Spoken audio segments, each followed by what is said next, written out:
and welcome. Thank you for joining us on Facebook for Findmypast Let's Discuss series. We're really excited because this is a panel and this is going to be fun. The three of us have been looking forward to this for a long time. So I'm going to sit and chatter until I see that people are online with us. So please let us know where you're logging in from. Let us know what you're interested in. Leave comments. We've got a handful of people watching, so that's good.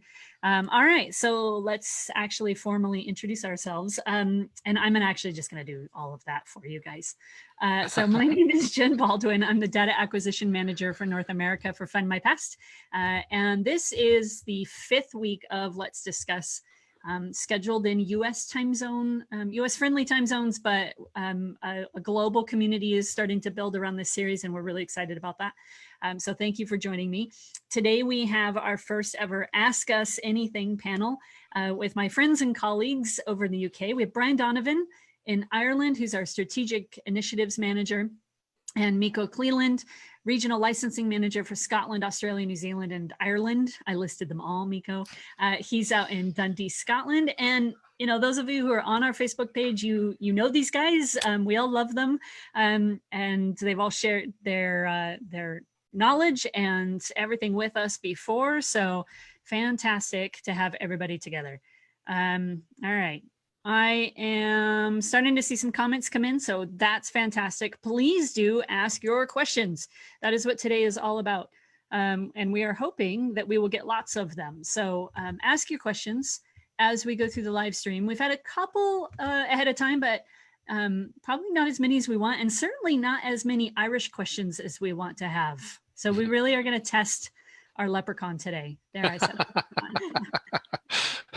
All right, we've got Eric from Warrington, Deborah's here from Surrey, Rosie's back. Thank you, Rosie.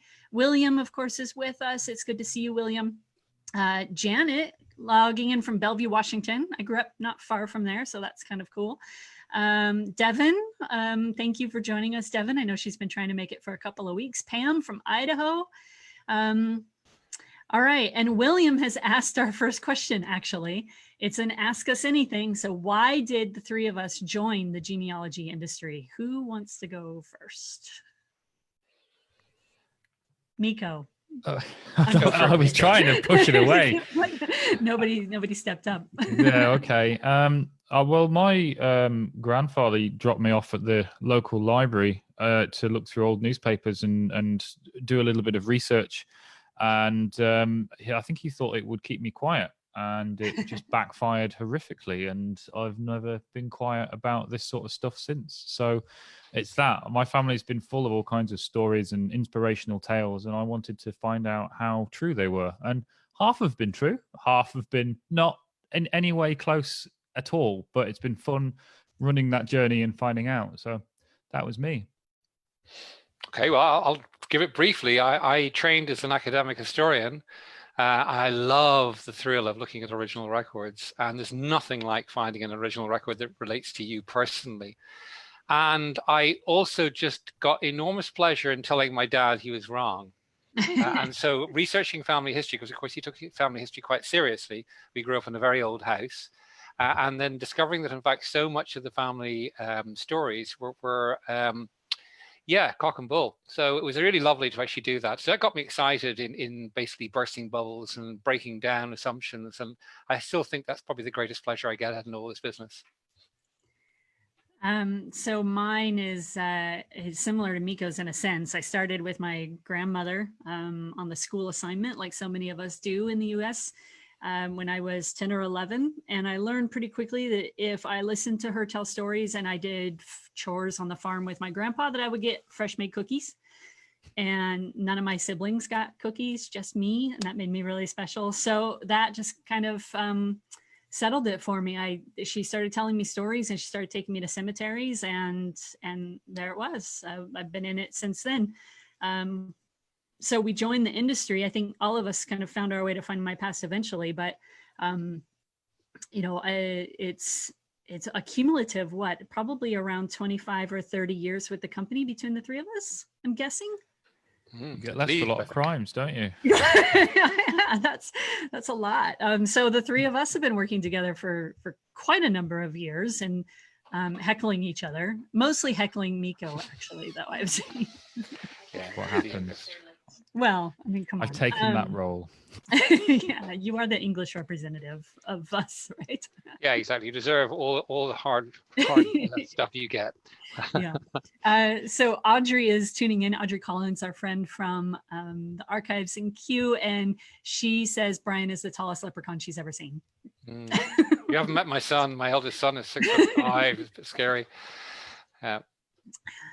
We've had our first question though here. It's an Irish question, so I'm going to jump in. There's a question here. Other than the potato famine, what was the major cause of migration from Ireland to other places? The major cause of migration from Ireland, because it was an economic basket case. Let's be honest about it. I mean, why do everybody leave Albania today? It's because there's nothing to do there. There's no jobs. There's no industry. There's no future to be had. It's the same reason why people leave large parts of the world today, because there isn't a future, and you want a future. So that's the single biggest reason why people left Ireland, because there was no future in the country, particularly if you came from a poor agricultural background. There are some very good laws of migration by Ernst Georg Ravenstein. And oh, bless. Those 5 laws of migration you can read on lots of different places online, and they just apply almost universally to any kind of international or intranational migration for our ancestors. And they're really interesting and useful to look at.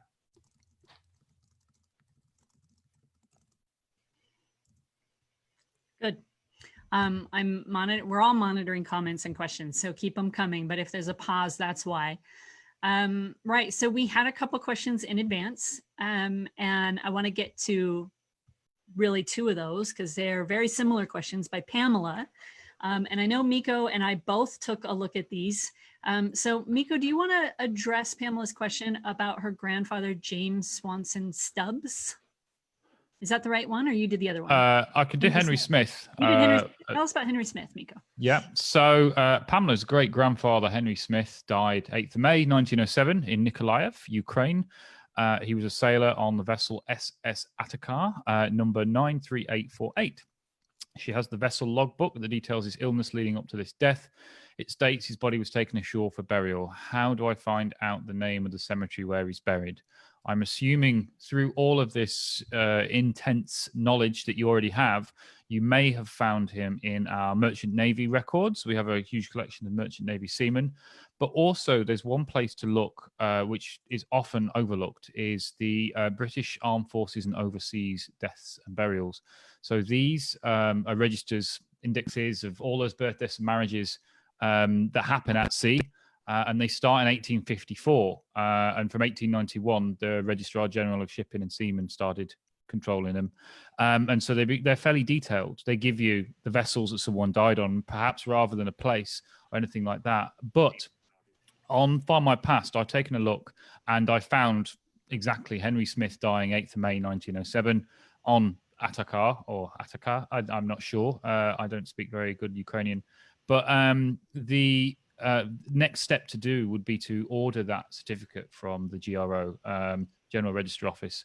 I know at the moment they're on a little bit of a slowdown because of the current events, but if you were to order that certificate, it should tell you exactly what had happened to Henry, and that will be the next thing. If you haven't seen the record itself, which I imagine you might have with the information, there will be a reference in there, and take that reference to the GRO, order that certificate, and then see what's there.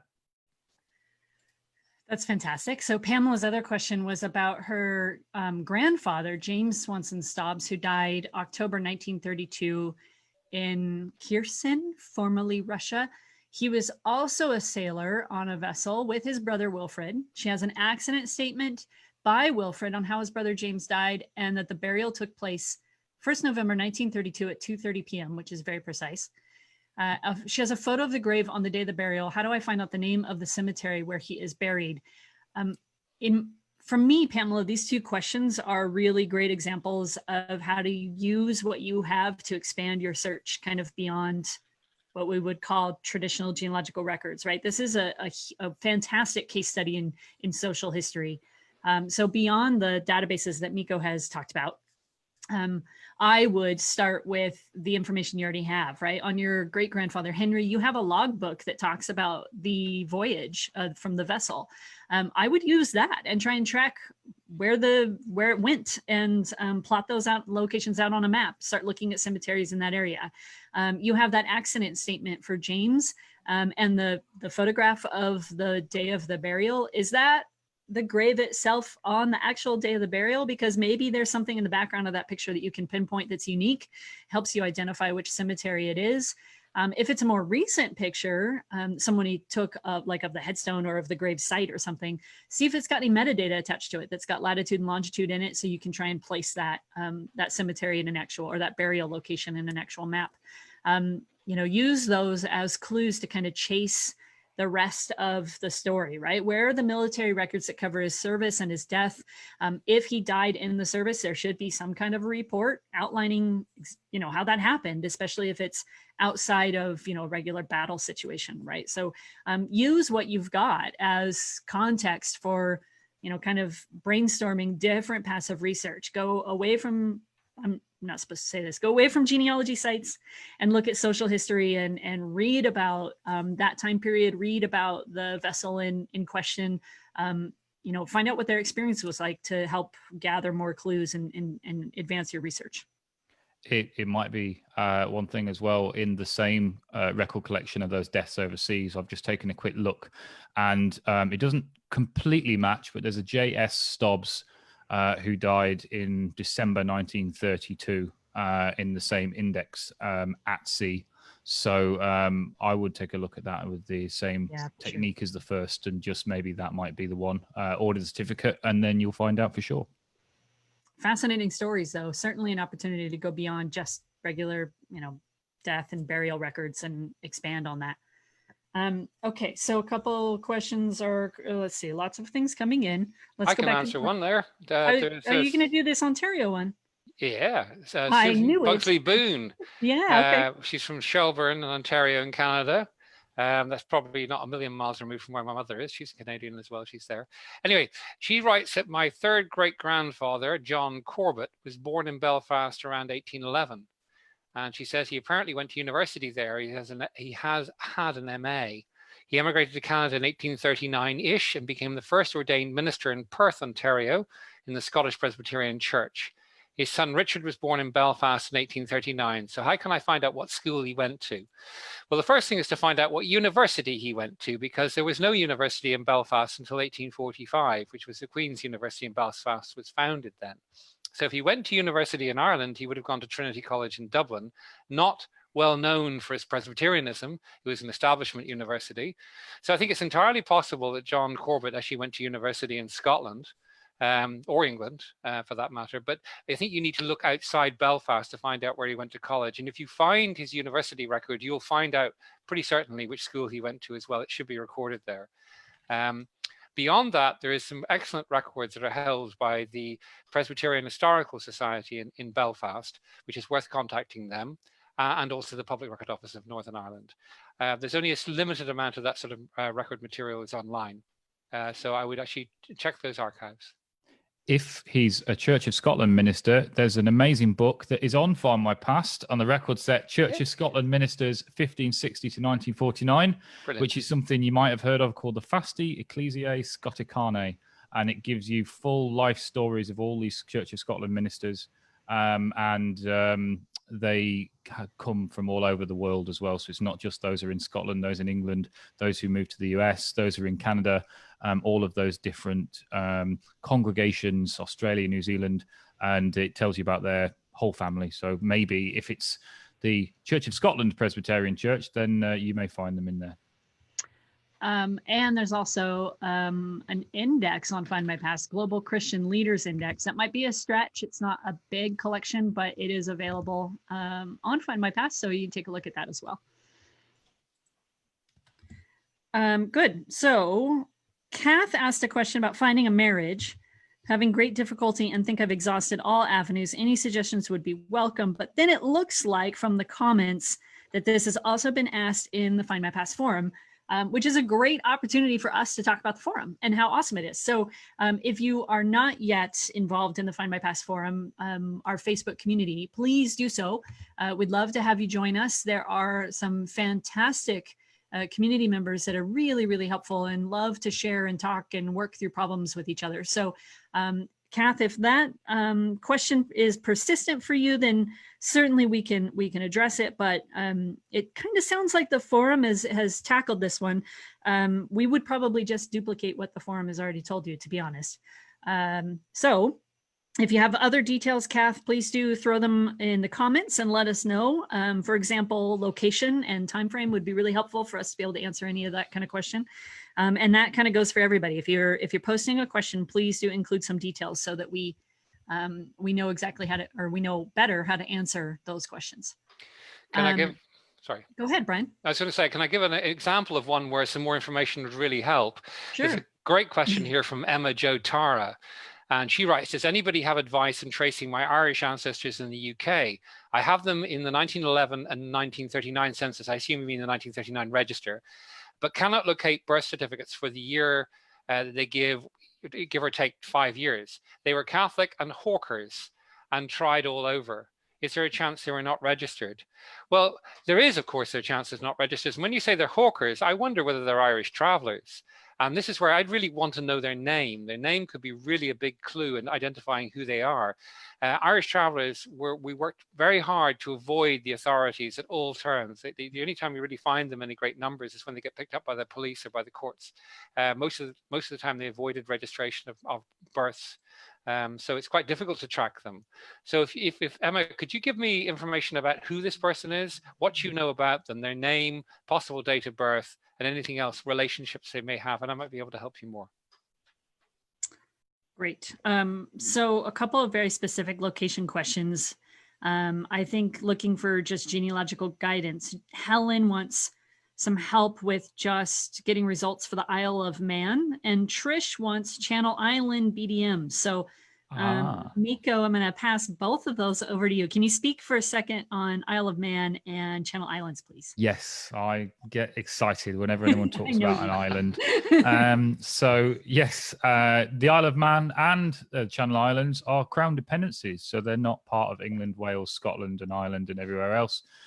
So they have their own legal systems and their own rules and regulations. So their records quite often aren't part of the British way, and they're usually perhaps stored locally, and they're not often found together. The Isle of Man almost became part of Cumberland in the mid-1700s, and one person on the island just furiously fought against it and made sure that it remained separate. We have a number of collections from the Isle of Man online, transcriptions, a few indexes, and there are many more records at the archives in Douglas. And when it comes to Channel Islands, it would depend on which bailiwick you're looking at. There are two. There's Jersey and Guernsey. Guernsey covers not just the island of Guernsey, but Sark and Alderney as well. And there are two organizations that run that. So you can look at the records from Jersey archives, and then the Jersey states collections of birth, marriage and death records, and the same in Guernsey. Jersey archives have done a really good job of putting things online. There are some interesting records in their own catalogue, and we have quite a large collection of records from Jersey also. So take a look there if you're looking in Jersey. But yeah, because it's slightly separate from the rest of the country, you really have to approach it separately. So be prepared to look at things from those islands rather than looking in the main British English collections, etc. Great. All right, so Trish wants to know, my maternal great uncle Samuel Barlow disappeared from Ontario, Canada around 1920, and then much later turned up in Albany, New York. Cannot find anything in between. Trish, I'd love to know what much later actually means. If he's in the United States in 1930 or 1940, you should absolutely be checking the federal census for those years. I would actually also suggest the 1920 census. but your language here says much later. So if you could define what much later is, that would be helpful. In the meantime, though, there are passenger lists that, border crossing records on Findmypast. You can go back and forth between Canada and the United States. So I would look at those. You can also look at passport records to see if he left or obtained a passport and traveled at all. And it was very common for people to go back and forth across the border, still is, obviously. So no different in the 1920s, 30s, and 40s. The 1940 census is the most current census available for the United States. So certainly if you can find him or family anywhere in the 1940 census, then it's relatively easy to work backwards. And that would be my number one suggestion, would be to go to the federal census. If you've already tried that, New York is a little bit of a tough state to research, but certainly look at his timeline in terms of his family. Did he have kids that were born after he crossed the border? And where were they born? Do you have baptism records for them? Was he married already? Did he work or did he retire in the United States? I was just looking at a guy yesterday who disappeared from Canada and went into Florida and abandoned his second wife in Canada. To retire somewhere on the beach, I assume. I mean, if you move to Florida, that's what you do, right? Is go to the beach. The opportunities are endless. And of course, at that point, right, it was really easy to move around the country. So look across Canada. Don't limit your search to just Ontario, and look across the United States. Brian, did you mention a book? You have a book for... No, it was Myko who mentioned the book. It's the Fastia Scotiana. That's that one. Yeah. If you look for Church of Scotland ministers, then that record set's just on Findmypast, and you can search that book in entirety, and you don't have to remember the Latin name because it is a long and difficult one. Right. Very good. Okay. There are a number of Irish queries coming in thick and fast, and I'm trying to keep copies of them so I can come back to everybody. But one person did ask, would I talk more about Irish hawkers, as you call them? That was Kathy DeMarco. She's been looking for 10 years for Thomas Donohue's family. They're not really called hawkers. I'm just assuming that hawkers could have been what's called now Irish travellers, what would have been in the past referred to as tinkers. There's many terms used for them over the centuries, but they were a distinctive cultural group in Ireland. There's some argument about what their origin may be, but they were migratory. They didn't stay in one location. They generally provide various different economic services. They were known as horse traders, tinsmiths, and so on. And they tended to avoid any interaction with the authorities. They aren't just like the average population. They're quite extraordinary. There's about 60,000 of them exist today, and they are designated as a separate ethnic group in Ireland. And there's quite a lot of them moved to England and Scotland as well. So there's a lot of crossover. They're worthwhile keeping it in mind because they're very difficult to trace. And I'm more than happy to help out if you've got specific queries around them.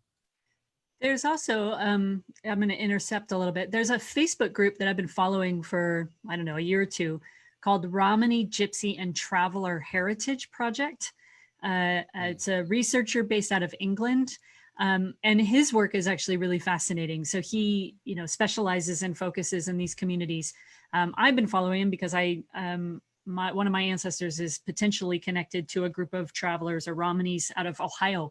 And so I've been trying to learn more about their origins and their culture, right, as a community. So look at that Facebook group as well. Again, it's Romany, Gypsy, and Traveler Heritage Project.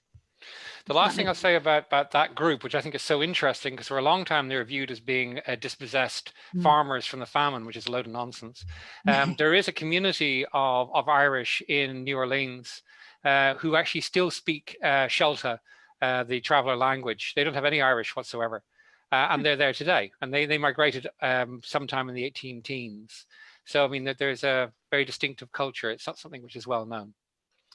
I'll try and deal with some of the other queries now, which may be a little bit more immediately relevant for others. Sorry, go ahead. Well, there's a really basic one, I think. Myko, when will World War II records become available in the UK, please? Well, Well, there are some that you can look at today, which are sort of things like attestations, lists, and things like that, medal rolls and things like that, lists of those who served. But in terms of service records, which I think is what you're probably wanting to get your hands on, unless you're going to apply to the Ministry of Defence, which you can do, and it's well worth doing for your relatives, after 1920, they're all under lock and key, and they're all not online or available. So that's for privacy reasons, because some of those people may still be with us. We all have been celebrating now Colonel Tom, who's been doing all this charity fundraising and things. And so his service record will be included and things like that. And I don't know if he'd be too happy about everyone running in and taking a look at what he's been up to, good, bad, or worse. Not that I'm saying that he's done anything bad, but there's all kinds of different things that may be inside. They are very detailed documents. If you look at something from, say, 1760, because they go back a long way, the ones that we have, First World War, you've got everything from medical history to disciplinary record. And so they try and keep them secure and until the privacy concerns aren't really an issue. And so we're getting closer to a time where they might be available. But at the moment, it's just the Ministry of Defence. So you can go to their website and you can pay a fee and they'll scan it for you and they'll send it to you. So that's the best way to do it in the meantime. Great. So Trish got back to us with a few more details. The individual from Ontario that went into Albany, New York, he died in Albany, 1965. So he had a wife and 4 children in Canada who he deserted, goes to New York, has a partner and 2 children, but they didn't marry, so no paperwork involved in the traditional sense. But Trish, I would try newspapers. There are New York newspapers online at a variety of locations, including Findmypast, that go up into modern day. So look for his obituary in 1965 and backtrack from there. Okay, anybody else have a question right available while we scroll? I can see a question or a comment that I think might be a quick way of, you may be looking in the wrong place. Susan Tolson has got a number of family members from Devon that migrated to Guernsey in the 1850s, was a historical reason for this migration. They don't appear to be in the military. And then they've clarified and said St. Helier primarily, which was in Jersey, not Guernsey. So if you're looking in Guernsey, you might not find too many records. It's the other one. So that might be a start. But there were a number of people that went to these places for agricultural work. They didn't get to settle there. Often they came back because settling there was much more difficult. But many people from the French coast and from other places, just when the Second World War started, around about a quarter of the people in Jersey were born elsewhere. And that percentage kind of stuck all the way through history. So there's plenty of opportunities for people to move, and they primarily came from places like Devon and Cornwall, places that were closer, really, and where they saw an opportunity. So there is a reason for it, and I would imagine that they were either worked in agriculture or they worked supporting the growing communities that were coming around from that. Great.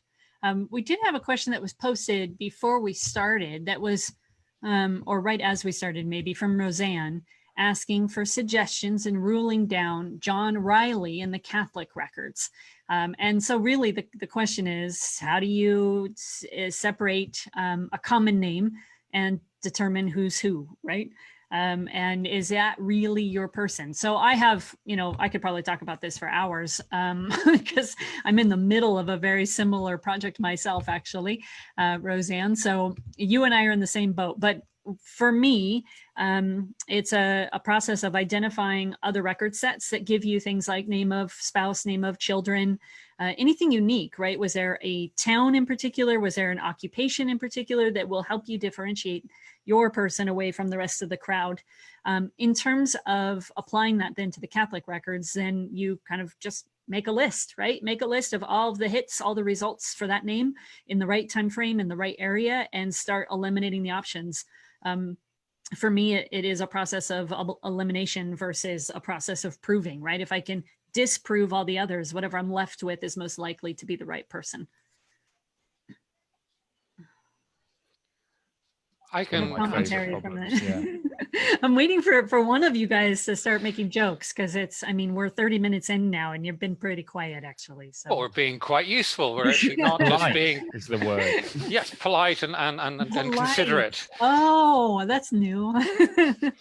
We have a good question here from Sharon Jansen asking about her great-great-grandfather, Michael Cantwell, who was born in Ireland in 1832 and landed in Lawrence, Massachusetts in 1865. And she wants to know, he wants to find out about their provenance or passage. Is it possible they immigrated via England prior to America? And the simple answer is yes, it's entirely possible they went through England. I would say at least half of Irish who traveled to North America went via England, because there was a well-known route of through Liverpool being one of the major ports to actually emigrate from anyway, which was in England. But also there was also a need to actually raise money to actually pay for your passage, because there was no state-assisted passage to America. There was to Canada sometimes, but not to America. So yes, it's well worth looking at records in the Liverpool area particularly, but not just there. Also, if I heard the question right, because I'm not seeing it in the thread, but oh, Brian froze for a second there. Did we cut you off, Brian? No, I'm still here, I think. Okay, good. So if they arrived in the United States in 1865, that's at the tail end of the United States Civil War. So the country is a bit of a mess. So finding their passenger list is probably a good start, but beyond that, you definitely want to secure the 1870 census and any state census in between 1860 and 1870 for the area in which they settled. That state census may give you more information than the federal census does. That is so sweet, seeing Brian with his kids. I love it.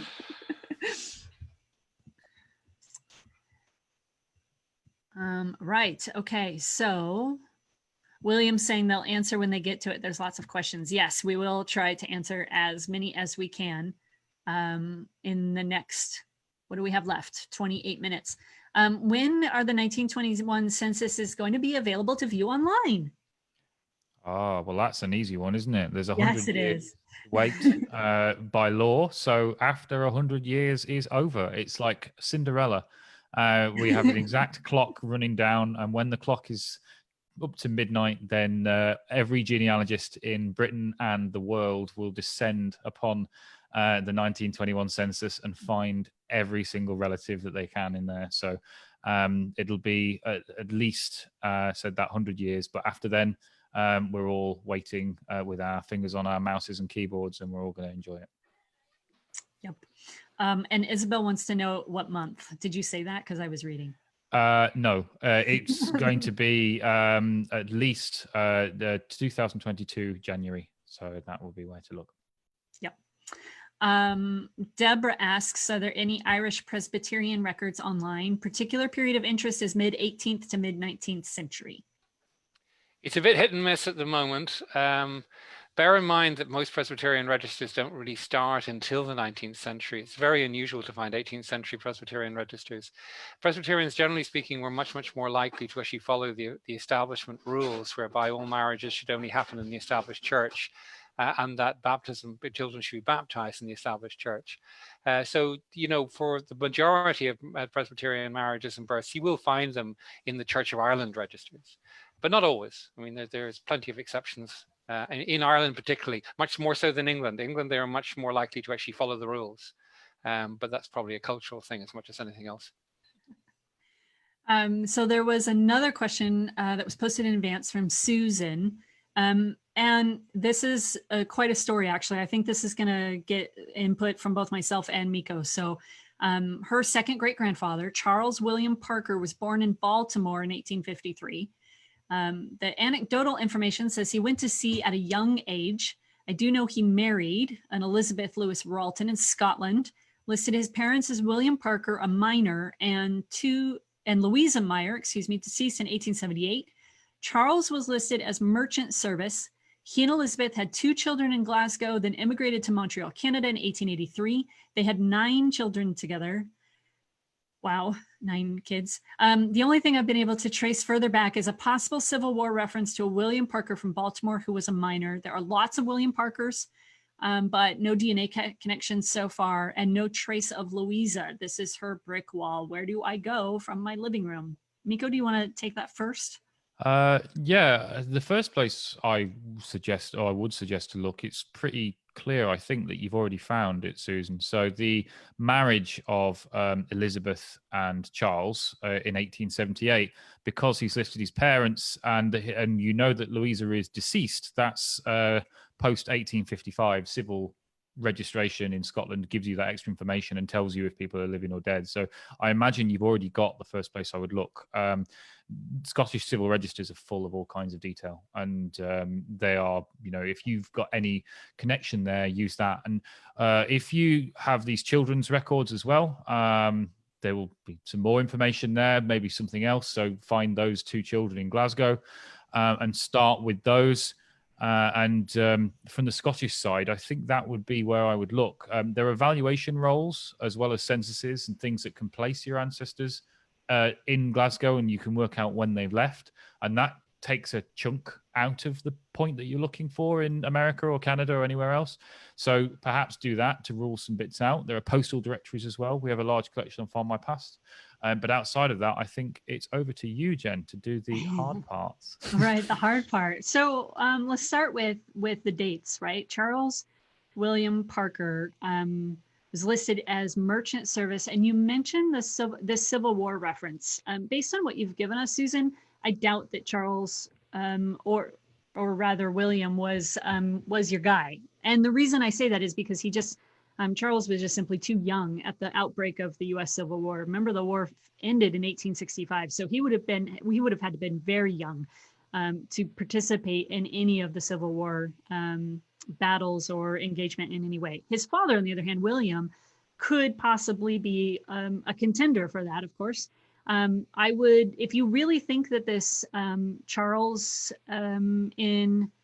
the William Parker from Baltimore was a miner who might have been in the war. If you really think that's a potential hit, order his pension file from the National Archives and Records Administration. They are absolute gold. The one I have for one of my ancestors is 4 inches thick, and it gives me just thousands of data points on his service and his family. So keep that in mind. His pension file might be a real win if it's your person, right? They're not that costly. Last time I ordered, I think it was around $25 or $30. I could be a little off. Oh wait, I think it's more than that now, but so it's been a while since I've needed one. Beyond that, look into the history of the Merchant Navy. It was relatively quiet after the war because so many boats were destroyed. So we as a country didn't really bulk up those vessels and those forces, that part of the Navy, until 5 or 10 years after the end of the war. And then actually the bulk of it really came during World War I, when we really needed a merchant Navy again. So take a look at a handful of websites on the history of that particular part of the story. I would look for passenger lists for the trip to Montreal. I would make sure you absolutely have information on all 9 kids. And make sure you've outlined their lives. Often you will find information about grandpas and grandmas in the story of the children. And I would also look for naturalization records. If they naturalized in Canada or the United States, or potentially both, you should find a wealth of information in those records. I have an ancestor who was naturalized in Canada, then came to the United States 3 years later and naturalized again. So citizenship papers for 3 different locations, and that can be really helpful. And also look around the death of Louisa, right? If you know about her death and where she's buried, is there a church affiliated with that burial? Was she of a particular denomination? Use that to trace parish records and such back for the rest of the family. There's all sorts of directions you could go with this, actually, Susan. I would start a detailed research log and dig in and have a good time. It sounds like a fun story to work on to me. All right, Brian, anything else that you are that you're seeing while we've been talking? Absolutely. I've got a bunch of Irish ones I can answer. I'll try and run through them quickly. Judy Cole was asking about anything about her grandmother on her father's side. She was born in Waterford. I don't have her surname, only who she married, Jack Cole. They ran a farm called Musgrove Farm in Lincolnshire. This probably sort of speaks to one of the basic things about Irish research. You need certain key information before you can actually do any Irish research at all. Obviously, a name. You I'm sure know your some details about your grandmother's name, but you need to get her full name. You need to get a date associated with her and a place in Ireland, and you'll find those in the English records. I'm assuming she married Jack Cole in England. In which case, get her marriage record first and work back from there. Work from what you know to what you don't know. Try and jump over things and jump into Irish records, because it won't go well.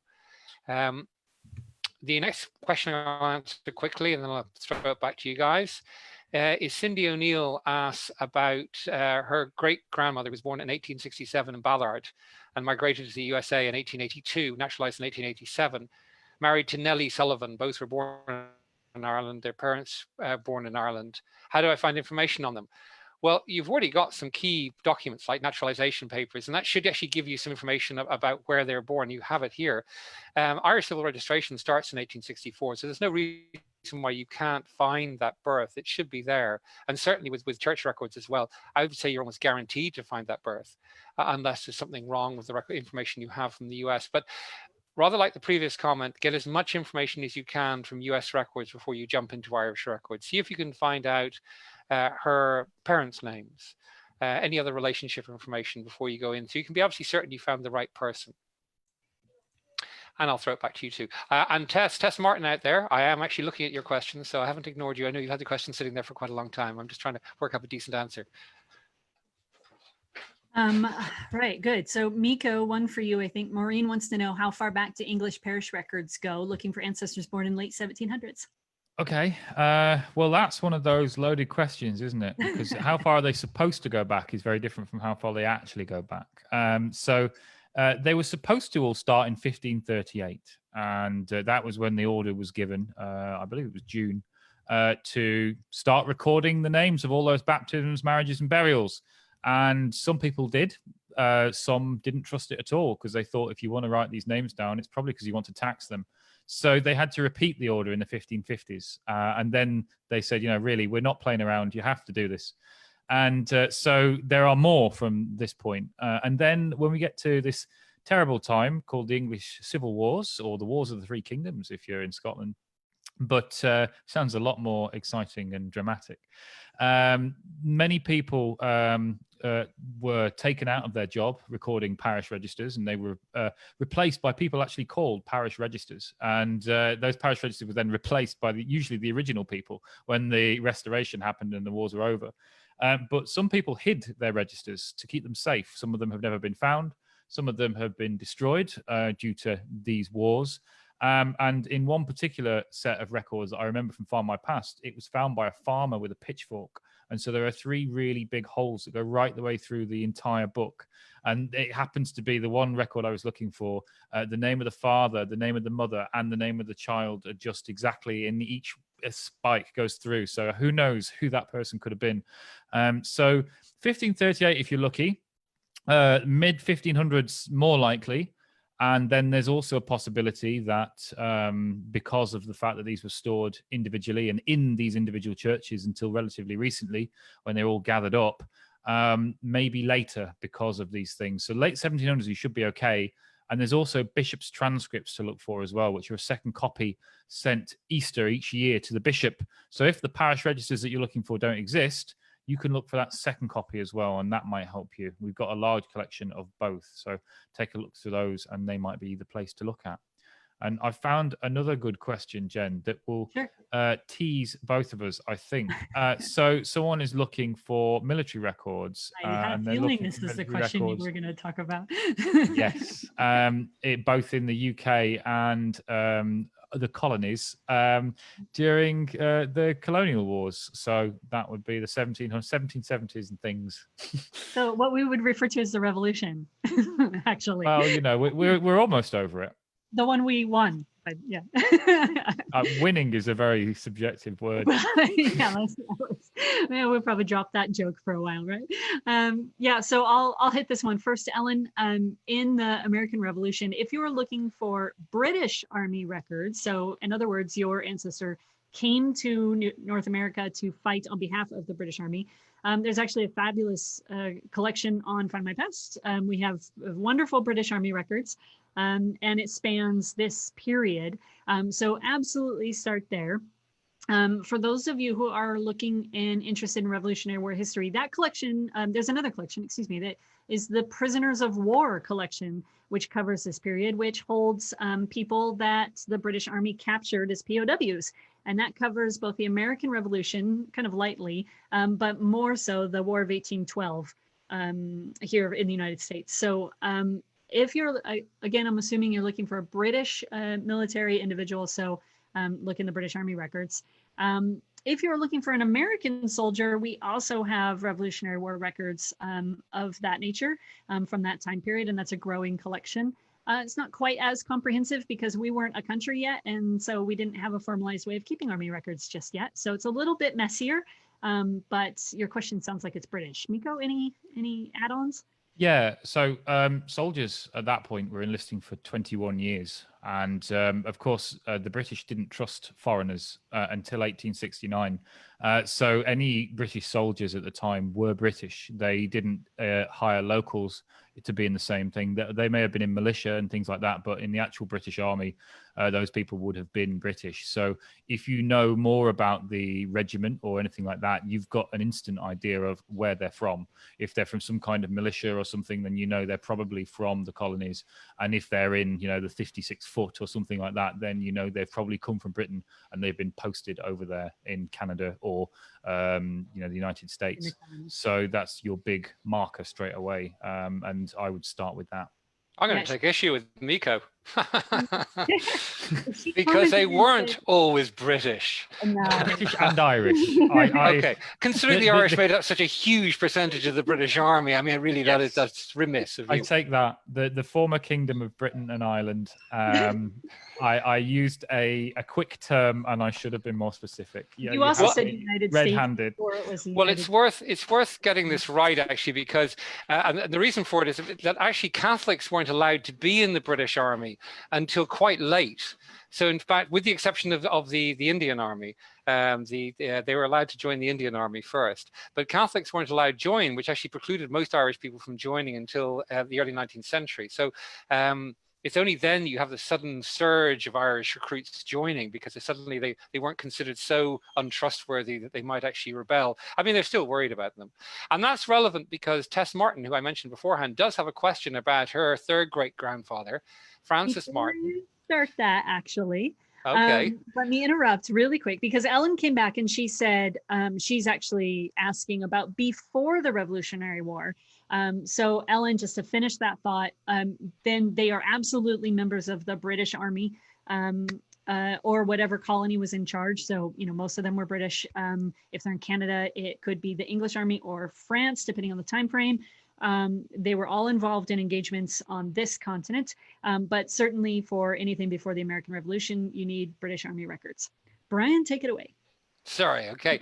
I know I kind of went off the point there a little bit. That's right. You know, but Tess, I do want to respond to her because she's quite an interesting story. Her third great grandfather, Francis Martin, was from County Kildare. He joined the British Army, and after a career in the British Army, retired to County Longford. And her big question here is why would somebody do this, move around so much? Did they originate in Dublin? Where are the Martins from? And why are they moving from Dublin to Roscommon to Longford? What would have prompted them? And I think that the key thing to realize is that the vast majority of Irish people who joined the army or emigrated were not farmers. They didn't have any vested interest in the land. They didn't have any vested interest in where they were. They migrated to where work was. And we tend to forget about that because every Irish person who arrives in America immediately says, oh yeah, I'm a farmer, because it's a status thing, you know, it's a class thing, you know, you want to be a farmer. But they want to be farmer and actual farmer are two different things. So most of them are piss poor, you know, they have they're laborers, they might have a few acres that they grow potatoes in to feed the family, but that's about it. So that's your reasons, Tess. If you don't mind me, I'm going to take one more Irish question now and I'll throw it back to you. Maureen Kerrigan asks about, she has information from Griffith's Valuation for Pat Kerrigan from Manor Hamilton in County Leitrim. and she wants to know a little bit more about that land and what happened with it. Well, you can go back earlier than Griffith's valuation if you look at the Valuation Office books on Findmypast, because we go back to those which are preparatory surveys, and they go back to the 1820s and 30s. But going further forward, which you're interested in, that's where you're going to need to look at records in the Valuation Office, which are not online yet, I'm sorry to say. But that will tell you exactly when the lands were bought out by your ancestors, because all the estates were broken up in the between basically 1904 and about 1918. Most of the land was sold off to tenants. So you'll find the details there, and you'll find details of the Valuation Office easily enough online. Back to you, Jen. Cool. So we have two questions actually coming in that relate to California, which is fun. So Jane wants to know if there's any good literature on the early 20th century in California, because she wants a better understanding of the period between 1900 and 1934, as one of her grandfather's uncles immigrated to there. Jane, I do have a title in mind. I don't remember it exactly. I will look it up and comment back after the live feed is over so I can get it right for you. And then the other one is from Sharon. She says, my grand uncle left Lawrence, Massachusetts in 1912 and went to St. Anne, Quebec. Besides border crossing records, is there a way to trace his route to California in 1917? So Sharon, you've got a 5-year period where he goes from Massachusetts up to Quebec and then to California. My guess is he went by boat versus overland, because there's really, unless there was some other motive for him to go to Quebec, there really isn't any other reason. The passage from Canada was probably cheaper than it was from any of the United States ports at that period. So if he left Massachusetts with the intent of going to California, instead of going overland, he probably went by boat, and that's why he went through Quebec. Is there a way to trace his route to California in 1917 beyond border crossing records? You might find a passenger list if he did indeed go by boat. There aren't any kind of national collection of railway records at that period, so that it would be very difficult, I think, to find anything that, if he went overland, that traces that journey. Other than that, you're probably pretty limited. If he had children on the voyage, that might be an indication. Or if he was, and this is a stretch, if he was a member of a fraternal organization, you might find him attending meetings, lodge meetings across the country as he traveled, or sleeping at lodges, especially if he was alone on that journey. But again, that's, that would be tough research. That would be going to each individual lodge, kind of across the route, and asking them for access to their records, because most of those are not digitized and online. Other than that, I might have more ideas after this is done, and I'll post them if I do, but that's what comes to the top of head. I have a question to throw at you, Brian, which I can add a little to. It was by a Helen Grant. Where is the best place to check for a birth in County Down for a John Cowie who married in New Monkland in 1855? Parents' names Peter Cowie and Margaret Brown. She can't find him anywhere. He died in Dalry. Well, I'm going to make a guess here, because with names like that, they're more than likely not a Catholic family. It's not a certainty, but it's likely. The Civil Register of Births in Ireland doesn't start until 1864. So you're going to be looking at something that predates that. You're going to need to look at church records. So the most likely set of resources you're going to need to have is to look at Church of Ireland parish registers for that district. And those original records are actually held in the Public Record Office of Northern Ireland in Belfast. And those aren't available online yet. But if you are fortunate enough to get to Belfast, and none of us are going to be traveling very much for the next while, you'll be able to look at them there. Myko, did you have another suggestion to add? Yes, so Dalry is where so many of my ancestors come from. So I get excited and recognize these names. I want to say keep your eyes peeled for some new records on Findmypast in the next few months that might help you tell more of the story on the other end. And there may be, as I've seen in looking at them, some extra notes that might tell you which parishes people come from. So you're keeping this from us, aren't you? Yeah, that's awesome. Well, no, it's nice to have a surprise, but you've got ancestors in the right place. So I'm very selfishly excited at knowing that there are some records that will help while you've helped my own family history at the same time. So what better reason to add records to Findmypast? Are you going to be able to help Eric Anderson with his ancestors in Killinchian down as well? It's another question that we had. I? Yes, exactly. I mean, how good is this secret down project you're involved with? Dalry, Ayrshire, not Ayrshire. Okay. yes. For County Down, that's I think your recommendation was pretty spot on. I can't think of too much else. I think you're the expert there. But yeah, when it comes to Ayrshire, we're about to get all kinds of exciting up in here. Very good. Right. So Cindy has a question. We have 5 minutes left, so pick your last favorite, gentlemen. But I'm going to go with Cindy's first. She has dates that her great-grandparents immigrated to the United States, but I don't know where they landed. She lists Ellis Island in Massachusetts as 2 possible options. How do I find that information? Cindy, I would point you to the collection on Findmypast called British and Irish Roots. It is a massive collection that we built a couple of years ago just for this exact purpose, actually. We essentially took all the record sets that include any kind of place of origin or immigration information. We dumped them all into one bucket. So you search one place and you get hints out to all these possible various record sets, whether it's passenger lists or census records or Catholic baptisms or wherever that information happens to sit in a particular record set. So start with British and Irish roots, Cindy. Passenger list in that, I mean, if you're talking about Ellis Island, you're talking about relatively recent and it's your great grandparents. So, that is going to be easier for you to pinpoint. There are a variety of passenger lists and naturalization collections across the world of genealogy on a variety of websites. So you can certainly search in those indexes as well, but I would start with British and Irish roots.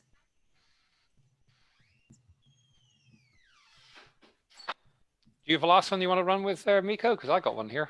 I do. I was trying to dig and do some research while we were talking. So Jackie Horn from Oxford has several family members who were surgeons in the 19th century and in the Army and Navy. Where would they find records of them? They know one started out as a hospital assistant, so presumably didn't go to university. They can't find an army number on Findmypast using the service records, so you've looked in the right place to begin. And you found them on Hart's army list, which means they were an officer. So they'd like to know where they served. From a family obituary of Charles Scott in Little Dunkeld in Perthshire, 1802 to 1877. He was in the 32nd Regiment of Foot and the chief surgeon at the defence of Lucknow in India. So I had an ancestor there, so maybe they met. I have another one who was a naval surgeon, William McKinley, 1816 to 1881, again from Little Dunkeld in Perthshire. I can't find any regiment or ship. Some of them were honorary surgeons to Queen Victoria. Any suggestions as to where to look would be greatly appreciated. So on Findmypast, we have 2 record collections that might really help. And I have been sort of digging through already and taking a look, and I didn't quite get there in time, although I did find a few possibles. So there's a collection of Britain physicians and surgeons, 1830 to 1923, which is a collection of members of the Royal College of Physicians, the Royal College of Surgeons in England, different places. And these people often were members of many of these colleges. They weren't just members of one. So there's in Scotland the Royal College of Physicians of Edinburgh and the Royal College of Physicians of Glasgow. And I know there's a traditional rivalry between the two. And so some people say, well, I can only be part of one, but many are both.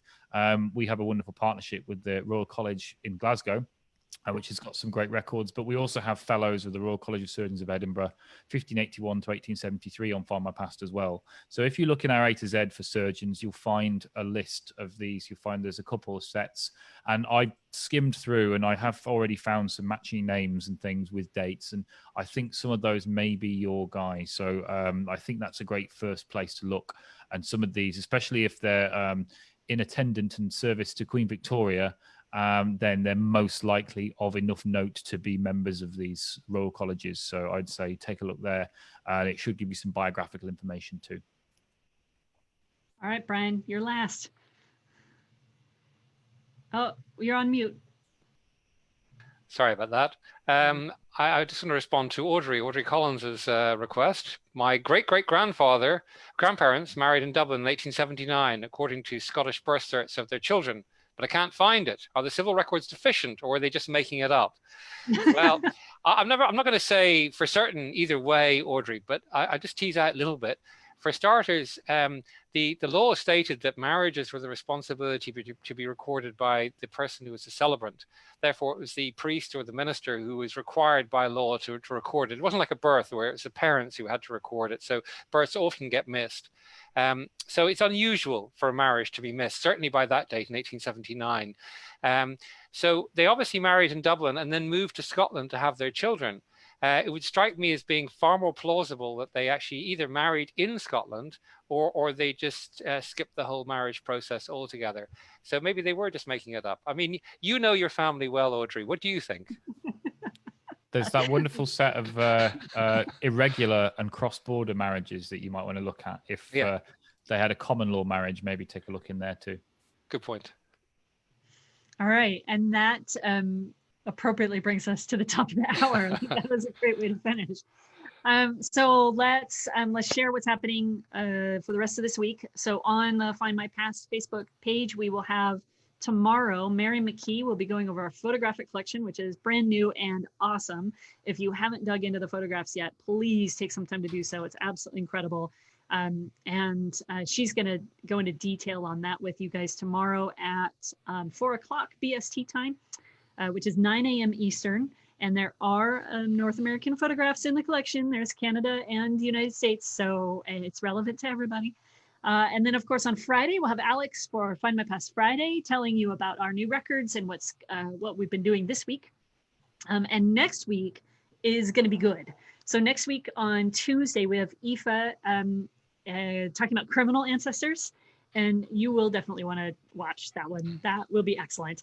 And then on Wednesday for the Let's Discuss session, we have Rich Benenzia coming in, and I'm going to question him about immigration records. I'm specifically going to really pinpoint with him Irish material, Irish questions, and then more recent immigration. So those people who may not have naturalized, may not be on a passenger list, and certainly after the closing of Ellis Island. So we'll talk about alien records and USCIS and all sorts of good stuff. And then Thursday, we have a very special guest, and I'm not allowed to give you the name yet, but it is one of the researchers from A House Through Time from BBC. And we're really excited about that as well. So if you enjoy the show, please watch on Thursday next week. And that is at 4 o'clock BST as well with Ellie. So I think that'll do it for us this time. Thank you all again, as always, for joining us. Thanks to Myko and Brian for their contributions and their humor. It's always a good time. And we'll call it a day. Take care of yourselves out there. Be safe, be well, and happy researching. Good luck with your research this week.